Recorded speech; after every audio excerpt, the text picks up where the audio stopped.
नमस्कार मंडळी. हरे कृष्ण. मी प्रीती काटकर स्वागत करत आहे तुमचं आपल्या यूट्यूब चॅनलच्या या नवीन व्हिडिओमध्ये. आजच्या व्हिडिओचा विषय थोडासा सिरियस म्हणायला काही हरकत नाही, थोडासा गंभीर आहे.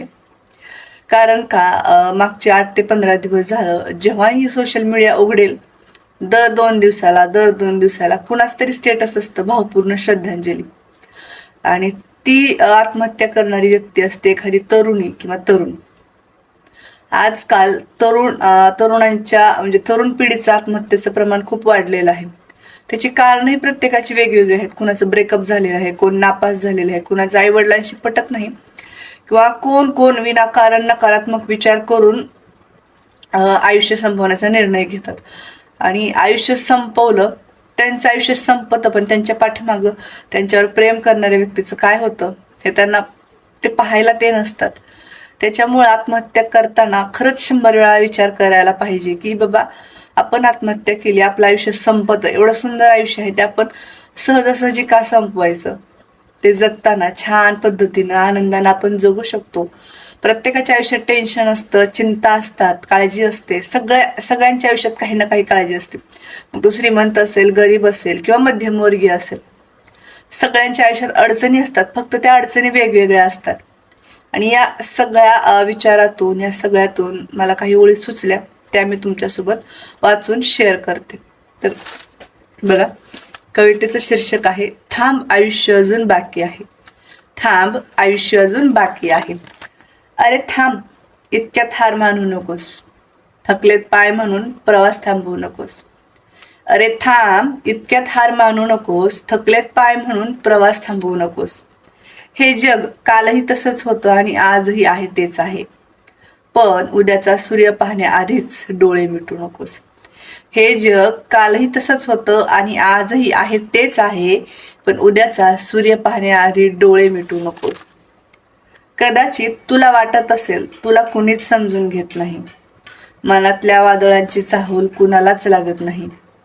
तुला वाटत असेल तुला कुणीच समजून घेत नाही, मनातल्या वादळांची चाहूल कुणालाच लागत नाही. पण श्वासांच्या दोरीला इतक्या सहज तोडू नकोस. स्वप्नांच्या या वास्तूला पायातच मोडू नकोस. पण श्वासांच्या या दोरीला इतक्या सहज तोडू नकोस आणि स्वप्नांच्या या वास्तूला पायातच मोडू नकोस. अपयश आलंय, येऊ दे, तो तर यशाचा रस्ता आहे.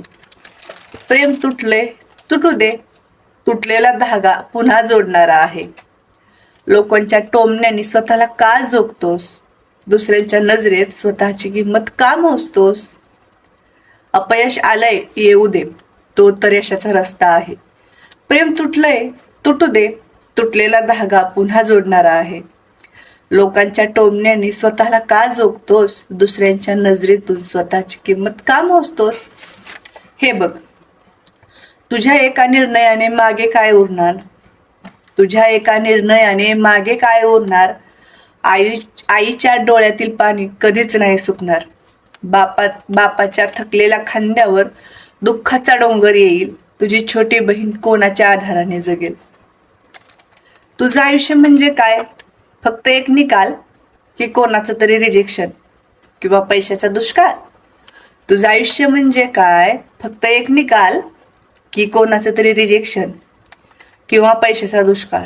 नाही, तुझं आयुष्य त्याहून खूप मोठं आहे. तुझ्या आत लढणारं जिद्दीचं छोटं बाळ आहे. नाही, तुझं आयुष्य त्याहून खूप मोठं आहे. तुझ्या आतमध्ये लढणारं जिद्दीचं छोटं बाळ आहे. बोलून बघ एकदा, मन मोकळं करून बघ. खोटं हसण्यापेक्षा एकदा रडून बघ. बोलून बघ एकदा, मन मोकळं करून बघ. खोटं हसण्यापेक्षा एकदा रडून बघ. संकट तर येणारच आहेत, त्यांना येऊ दे म्हण. तू वाघ आहेस, संकटाशी लढून तर बघ. संकट तर येणारच, त्यांना येऊ दे म्हण. तू वाघ आहेस, संकटाशी लढून तर बघ. अंधार कितीही दाटला तर पहाट नक्की होते. काळोखाची भीती सुद्धा उजेडातच मरते. अंधार कितीही दाटला तरी पहाट नक्की होते. काळोखाची भीती सुद्धा उजेडातच मरते. गळ्याला फास लावण्याऐवजी कष्टाची कुदळ घे.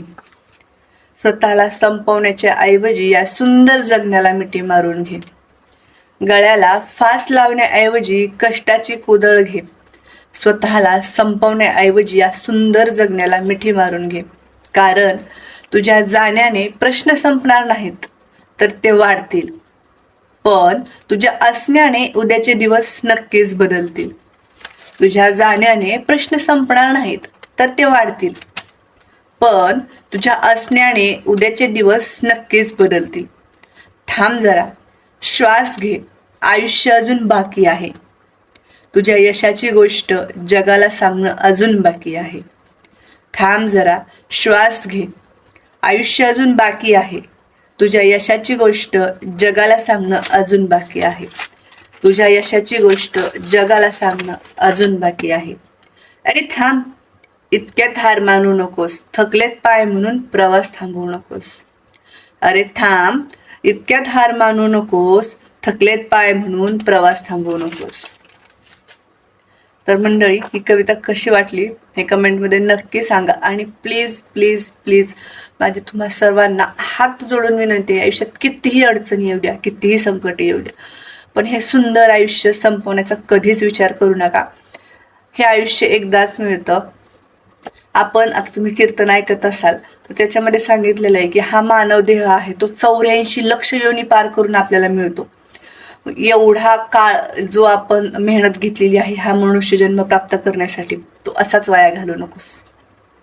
नक्कीच मित्रा, आयुष्यात प्रत्येकाला संकट आहेत, अडचणी आहेत, पण आयुष्य संपवणं हा त्याच्यावरचा मार्ग नाही.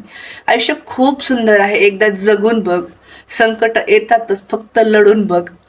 आणि या लढाईत आपल्या सगळ्यांना सोबत तर घेऊनच बघ. तर कशी वाटली कविता हे कमेंटमध्ये नक्की सांगा. आणि व्हिडिओ आवडला असल्यास लाईक शेअर नक्की करा. आणि अशाच वेगवेगळ्या व्हिडिओजसाठी आपल्या चॅनलला नक्की सबस्क्राईब करा. चला तर भेटूयात पुढच्या अशाच एका छानशा व्हिडिओसोबत. तोपर्यंत नमस्कार, हरे कृष्ण, काळजी घ्या, बाय बाय.